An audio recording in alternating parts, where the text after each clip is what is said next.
Bonjour tout le monde, j'espère que vous allez bien. Ici votre frère, l'Afro-Canadien. Aujourd'hui, je vais parler d'un sujet que je trouve intéressant et ça va beaucoup plus concerner les jeunes dames, les jeunes dames. Parce que de plus en plus, je ne sais pas qu'est-ce qui se passe, honnêtement, mes soeurs, je m'excuse, mais quand je vois la façon dont vous faites vos choix de partenaire, quand je vois comment il est très facile de vous tromper, de vous faire croire des choses et que vous tombez facilement dans les pièges du choix de partenaire, des fois je me pose des questions et je fais des recherches. Ok? C'est ça qui m'anime souvent. Hein? Je m'assois, je commence à dire que mais comment une femme peut voir deux hommes? Pour moi, c'est évident que l'un, il est en train de donner des impressions. L'autre est authentique. Mais toi, tu vas beaucoup plus être attiré par celui qui te donne des impressions parce qu'il a un condo, parce qu'il te fait croire qu'il habite, il est célibataire, mais il vit seul dans son appartement. Et il est seul, il est toujours seul. Donc, il te dit que ça fait 4 ans qu'il est célibataire. Donc, ça veut dire que dans ces 4 ans-là, il s'abstient, il n'a jamais eu comme ça. Je veux dire, en gros, tu crois à quelqu'un qui te ment, plutôt qu'à quelqu'un qui est en train de se débrouiller au Canada, mais qui est sincère. Et ça me fait, je me pose des questions, je me mets à réfléchir, et mes recherches sont souvent très bizarres. Hein. J'ai regardé le temps de les naissances, les statistiques, les chiffres en matière de naissance dans des couples. Des couples qui sont conjoints de fait, des couples qui sont mariés, des couples, des relations de personnes mariées et des femmes célibataires. Ok?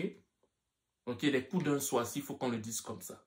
Et quand je regardais ces chiffres, avec les lunettes des valeurs afro-caribéennes, où généralement la majeure partie des femmes se sentent honorées dans un mariage, j'ai trouvé ces chiffres alarmants et j'ai voulu vous partager ça afin que vous puissiez faire attention, mes jeunes sœurs, mes jeunes dames. Je vous dis la vérité, faites attention. Parce que quand vous allez continuer à toujours être dans le paraître, à être attiré par le paraître, on va vous avoir. Je vais lire les titres et je vais les analyser pour que vous puissiez comprendre. On va prendre à l'échelle du Québec. Total des naissances. Les chiffres 2021, ok? Il y a eu 77 000 en 2021. Ça, ce sont les chiffres. 77 900 naissances. Et dans les 77 900 naissances au Québec, et ça c'est l'Institut de la statistique du Québec, on s'est rendu compte que sur 77 900 naissances, 34% de ces naissances, à savoir 26 500 de ces naissances, étaient des naissances dans le cadre du mariage. Je vais recommencer. Sur 77 900 naissances, sur 77 900 naissances, nous avons 26 500 enfants qui sont nés dans le cadre du mariage. Ça pourrait ne rien dire à un Québécois parce que être conjoint de fait, c'est correct. C'est accepté dans la culture québécoise. Mais nous, en tant qu'Afro-Caribéens, quand tu vas vivre chez un homme, c'est mal perçu au sein de la communauté. Vivre encore, ça peut passer. Mais généralement, les étudiantes qui viennent ici, qui vivent avec un homme, elles ne vont pas forcément le dire à leurs parents parce que ça ne va pas passer. Pire encore, si elle a un enfant dans un foyer et que son père savait que ma fille est venue ici pour étudier ou ma fille est venue peut-être comme résidente permanente pour travailler. Et des fois même beaucoup de filles, parce qu'elles ont déjà eu un enfant, elles partent imposer leur choix de partenaire à leurs parents là-bas parce que bon, l'enfant est déjà là, qu'est-ce qu'on va faire? On est d'accord? Donc, je répète encore, sur 77 900 naissances, on a dans les mariages, ok? Les mères mariées, il y a 26 500 naissances. Les couples qui vivent ensemble mais qui ne sont pas mariés, combien d'enfants il y en a? Il y a 46 960. En statistique, environ 59%. Et les mères qui n'ont pas de partenaire, ça représente 7%, environ 5 450 naissances. Je recommence. Les mères mariées, 26 500 naissances. Les couples qui vivent ensemble mais n'étant pas mariés, 46 960 naissances. Et les mères qui n'ont pas de partenaire, nous avons 5 450 naissances pour un total de naissances au Québec en 2021 de 77 900 naissances. Et la source, ça se retrouve dans l'Institut de la statistique du Québec. Qu'est-ce que ces chiffres nous disent? Ça va seulement nous faire comprendre quoi? Si on va regarder en matière du choix du partenaire. Ma soeur, quand le gars là vient vers toi te parler, te dit qu'il t'aime, qu'il veut faire sa vie avec toi, tu es dans la communauté afro-caribéenne. Tu peux décider de vivre avec la personne, ne jamais te marier parce que tu ne crois pas aux valeurs du mariage. Mais tu sais pertinemment que quand tu vas repartir dans tes pays d'origine, même et déjà ici au Canada, ça ne va pas être bien perçu. Mais quand tu vas rentrer encore dans ton pays d'origine, on va savoir que non, tu as un enfant avec tel homme, mais on ne connaît pas ta vie. Tu sais pertinemment qu'il y aura un jugement sur toi. Et ce n'est pas ce que moi je veux pour toi. Mais ce qui m'intéresse plus souvent, c'est le fait que si le gars là te disait, quand il te draguait, qu'il va te prendre, il va te mettre dans sa maison. Vous allez avoir des enfants. Il ne va jamais t'honorer dans le mariage. Est-ce que tu allais accepter d'être avec cette personne-là? Parce que quand on parle de conjoints de fait, si on ne dit pas comment ils ont été conjoints de fait. Parce que beaucoup deviennent conjoints de fait parce qu'ils étaient d'abord colocataires ensemble. Finalement, ils sortent en couple. On va les considérer comme conjoints de fait. Et il y en a que finalement, ils étaient ensemble et tout ça là, chacun était étudiant, pour sauver, ils étaient en couple, mais pour sauver en matière de facture, même s'ils ne sont pas matures, ils vont vivre ensemble seulement pour sauver la facture. Ce n'est pas l'amour qui les a réunis. Parce que je dissocie ceux qui ne croient pas au mariage. Parce que sur le plan religieux, mais qui décident d'être ensemble parce qu'ils sont anti-mariage, ok?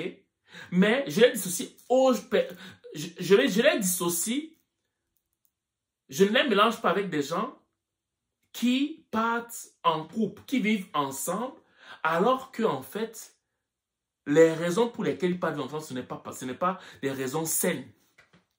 Je n'ai pas vivre avec lui parce que je n'aime pas vivre seul. Je ne vais pas vivre avec la personne parce que je vais sauver en facture. Je ne vais pas vivre avec lui parce que genre, je profite du fait que je sois au Canada, parce que je ne pouvais pas le faire en Afrique ou dans les Caraïbes. Je ne vais pas rester avec lui. Donc, quand on parle de conjoint de fait, ça englobe toutes ces réalités-là. Et c'est le plus grand chiffre. Sur 77 900 naissances, on a 46 960 enfants qui naissent dans ce genre de contexte-là.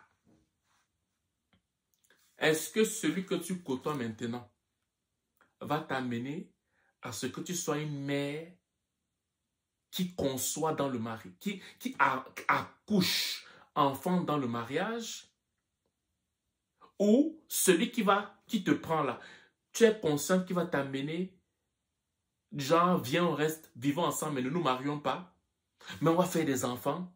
Et quand tu vas aller voir tes parents, ils seront d'accord avec ça. Ou bien ta famille en Afrique ou dans les Caraïbes, ils seront d'accord avec ça. Ou tu veux faire partie de la catégorie de filles que tu ne vas avoir un engagement avec personne. Tu peux faire ton enfant in vitro. Ou bien tu rencontres quelqu'un parce que tu as un certain âge qui est dépassé. Tu veux juste l'enfant, après tu te débarrasses du père. Le choix t'appartient. Ok? Mais tout va dépendre du partenaire, de l'homme avec qui tu vas être. Il faut que ces points-là soient clairs. Parce que si ce n'est pas clair, il va t'amadouer Alors que toi, tu voulais le mariage, il va t'amener en tant que conjoint de fait. Je parle à ma soeur parce que nos soeurs, malheureusement, sont facilement manipulables. Si toi, tu me dis que tu es à l'aise avec le conjoint de fait, zappe ma vidéo. Mais si toi, et je sais que plusieurs d'entre vous, aspirez au mariage, je tiens à vous dire que les statistiques en matière d'enfants nés dans le mariage au Québec, ce n'est que 34%. Pour ceux qui sont nés en dehors du mariage, ok, en dehors du mariage, ça part à 66%. Les enfants qui sont nés dans le mariage, 34%. Les enfants qui sont nés en dehors du mariage, au Québec, c'est 66%. C'est 66%. Donc, quand tu pars avec ce monsieur-là, est-ce que ce monsieur-là va t'amener dans le mariage, il va t'honorer, ou bien il va t'amener en dehors du mariage?